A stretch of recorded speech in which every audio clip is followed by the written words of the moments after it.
ನಮಸ್ಕಾರ. ನಾನು ಇಂದು ಇರುವೆ ಮತ್ತು ಪಾರಿವಾಳ ಕಥೆ ಹೇಳಲಿದ್ದೇನೆ. ಒಂದು ಕಾಡು, ಅಲ್ಲಿ ಒಂದು ಇರುವೆಯು ನೀರು ಹುಡುಕುತ್ತಾ ಹೋಯಿತು. ಅಲ್ಲಿಯೇ ಒಂದು ನದಿ ಸಿಕ್ಕಿತು. ಕಲ್ಲಿನ ಮೇಲೆ ಹತ್ತಿ ನೀರು ಕುಡಿಯುತ್ತಿದ್ದ. ಕಾಲು ಜಾರಿ ನೀರಿಗೆ ಬಿದ್ದಿತು. ನನ್ನನ್ನು ಯಾರಾದರೂ ಕಾಪಾಡಿ ಕಾಪಾಡಿ ಕೂಗಿತು. ಅಲ್ಲಿಯೇ ಮರದ ಮೇಲೆ ಕುಳಿತಿದ್ದ ಪಾರಿವಾಳ ಅದನ್ನು ನೋಡಿತು.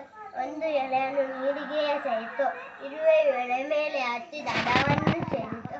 ಪಾರಿವಾಳಕ್ಕೆ ಧನ್ಯವಾದವನ್ನು ತಿಳಿಸಿ ಇರುವೆ ಮತ್ತು ಪಾರಿವಾಳ ಗೆಳೆಯರಾದರು. ಒಂದು ದಿನ ಒಬ್ಬ ಬೇಟೆಗಾರನೊಬ್ಬ ಬೇಟೆ ಮಾಡಲು ಬಂದನು. ಅಲ್ಲಿಯೇ ಮರದ ಮೇಲೆ ಕುಳಿತಿದ್ದ ಪಾರಿವಾಳವನ್ನು ನೋಡಿದನು. ತನ್ನ ಧನಸ್ಸನ್ನು ತೆಗೆದು ಅದನ್ನು ಗುರಿಯಿಡಲು ಪ್ರಾರಂಭಿಸುತ್ತಿದ್ದಾಗ ಅಲ್ಲಿಯೇ ಕೂತಿದ್ದ ಇರುವೆಯು ಅದನ್ನು ನೋಡಿತು. ಹಾರಿ ಹೋಗು, ಹಾರಿ ಹೋಗು, ಪಾರಿವಾಳ ಹಾರಿ ಹೋಗು ಎಂದಿತು. ಪಾರಿವಾಳಕ್ಕೆ ಧ್ವನಿ ಕೇಳಿಸಲೇ ಇಲ್ಲ. ಇರುವೆಯು ಬೇಟೆಗಾರನ ಕಾಲಿಗೆ ಕಚ್ಚಿತು. ಬೇಟೆಗಾರನ ಧ್ವನಿಯನ್ನು ಕೇಳಿ ಪಾರಿವಾಳ ಅಲ್ಲಿಂದ ಹಾರಿ ಹೋಯಿತು. ನೀತಿ: ಒಳ್ಳೆಯ ಕೆಲಸ ಮಾಡಿದರೆ ನಮಗೆ ತಕ್ಕ ಫಲ ಸಿಗುತ್ತದೆ. ಧನ್ಯವಾದಗಳು.